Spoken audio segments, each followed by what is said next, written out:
क्या आपने कभी सोचा है यूएस ने अब तक कितनी कंट्रीज में इन्वेड किया है?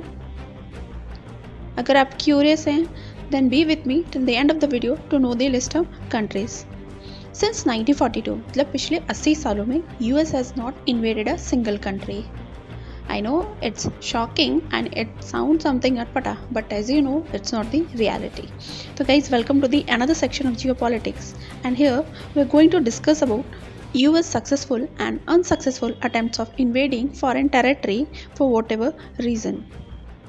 According to US Constitution, Congress must officially declare a war, and in 1942, Congress ने last time war declare किया था against Bulgaria, Romania and Hungary.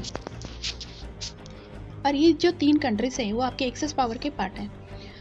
Since 1946 से roughly 80% का जो military intervention है आपको 1991 के बाद देखने को मिल जाएगा. And आप कह सकते हो कि US has used force more frequently than the Cold War. The word invasion Hindi में तो इसको आक्रमण कहते हैं, but in English the word invasion means different things to the military, legal export and civilian.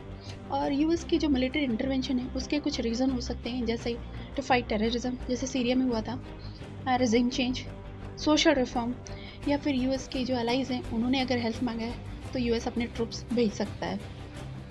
अब तक सिर्फ 7 कंट्रीज हैं जिसको पेंटागन ने ऑफिशियली एक्नॉलेज किया है कि yes US has been fighting a war with them. तो ये कंट्रीज हैं आपकी Afghanistan, Iraq, Libya, Pakistan, Somalia, Syria and Yemen. Recently there was a research at Brown University and according to that research there are 14 countries जहाँ पे US के troops आपको engage मिल जाएंगे to fight terrorism. In 2003 US invaded Iraq and which was actually not supported by the United Nations. In 1990 Iraq President Saddam Hussein he invaded Kuwait and सबको पता है consequences Gulf War. और उसके response में H.W. George Bush he sent roughly 500,000 of troops into Iraq and this cost somewhere $61 billion to US.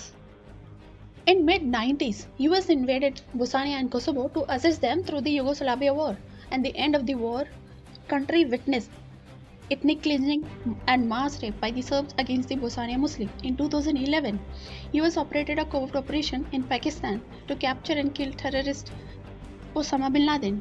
And in 2001, after the 9/11 attack, US armed force invaded Afghanistan to fight against the Al-Qaeda and Taliban. And after that, US thought कि चलो अफगानिस्तान को transform करते हैं. Let's bring a democracy, peace, stability in Afghanistan. But as usual US के जाने के बाद किसी कंट्री में और उसके आने के बाद ये जो सिचुएशन होती है ज़्यादा डिफरेंसेस नहीं होता है. तो यहाँ पे भी आपको दिख जाएगा कि by the end of war Afghanistan में सिर्फ और सिर्फ बच गया था death of democracy and the booming of opium cultivation. तो आप कह सकते हो कि US consider itself as a करता धरता, but and this is one of the reason US has imposed itself in nearly every nation on earth. और जितने भी मेजर कन्फ्लिक्ट होते हैं it becomes more chaotic by the US involvement. तो I could consider it. तो आप कह सकते हो कि US blind intention of bringing peace, reform and stability it's actually making that particular territory more unstable, and जो नेटिव हैं उनकी लाइफ को तो वर्स्ट कर ही रहा है, और साथ में it's really a matter of concern for the world. तो this is all from my side. तो before you switch my channel please don't forget to hit the bell icon and मेरे चैनल को लाइक कीजिए, subscribe कीजिए. This is what I needed, right? Thank you for watching and listening me.